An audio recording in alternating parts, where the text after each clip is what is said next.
Hey, I'm Pastor Justin, and I'm here with another Snapshots from the Bible.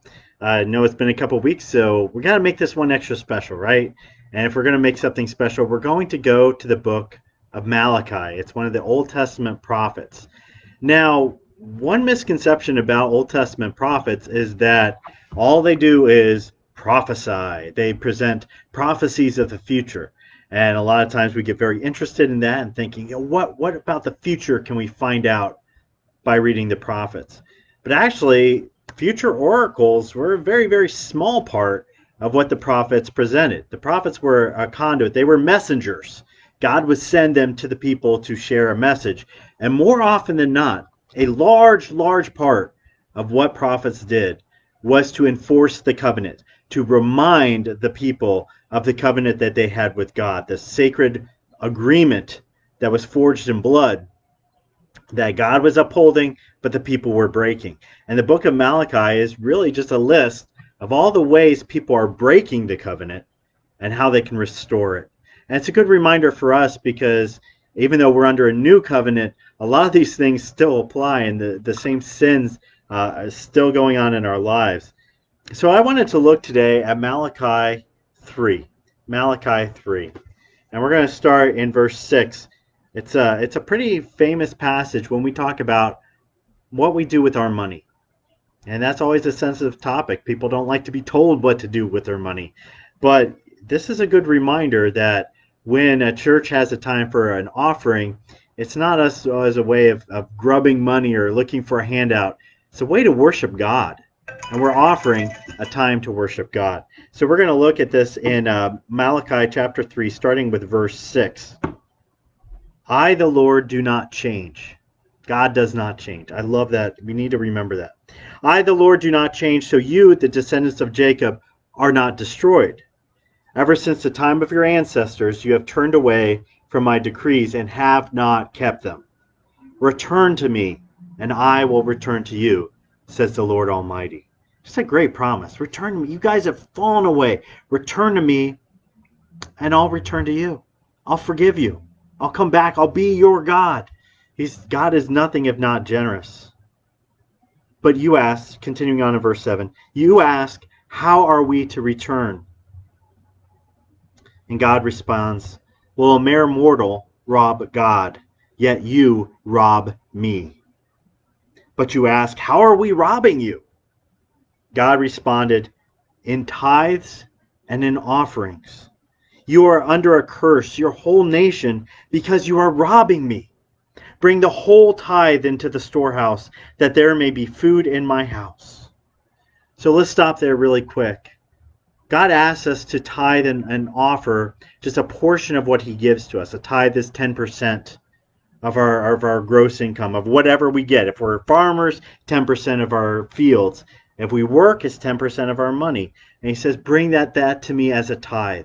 I have given you 100%. You give me back and respond 10%. And that's a tithe. Offering is anything above and beyond that. So you want to offer 15%, 20%, whatever above and beyond is an offering. And the Lord is saying to Israel here, you guys aren't bringing any tithes, or whatever tithes you're bringing are so minuscule that there's no way that it's 10%. You're not even going the bare minimum. And I forget where I read this, but in the church today, I think it's something like maybe 10% of the church, of active churchgoers, tithe 10%. 10% tithe the bare minimum.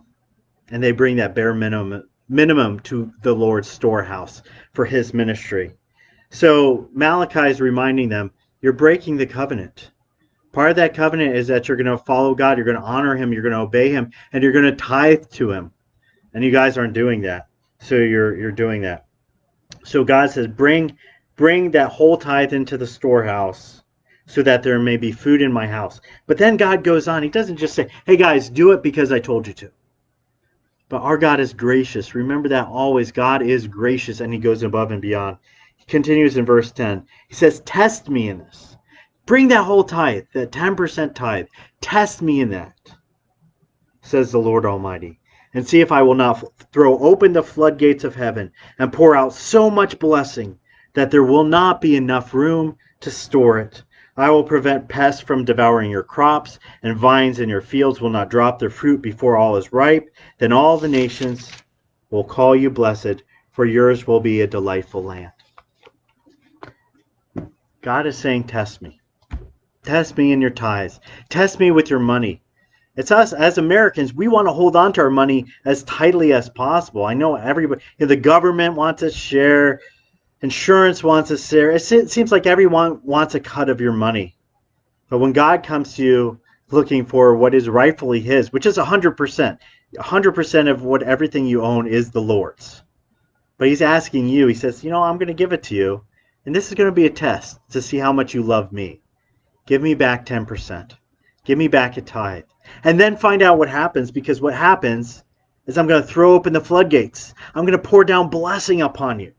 That blessing may not be monetary, by the way. You may give 10% to the church or 10% in your offering, and God may not give you 20% back. I've heard pastors preach that. That's not what God is preaching. He says, I will pour out blessings upon you. Those blessings may be tangible, they may be intangible. You may be storing up treasures in heaven, but God guarantees you that whatever you give to him, he's going to return to you tenfold, 100-fold. Just pour out. I mean, the image there of a floodgate opening, of a wall of water just rushing out, is something you can't deny. So that's my encouragement to you. It's not a guilt trip. It's an encouragement. Tithe. Bring your tithe, bring your offering to God's storehouse, and then see what God does in your life as a result. God bless. This is Pastor Justin. I'll talk to you again next week.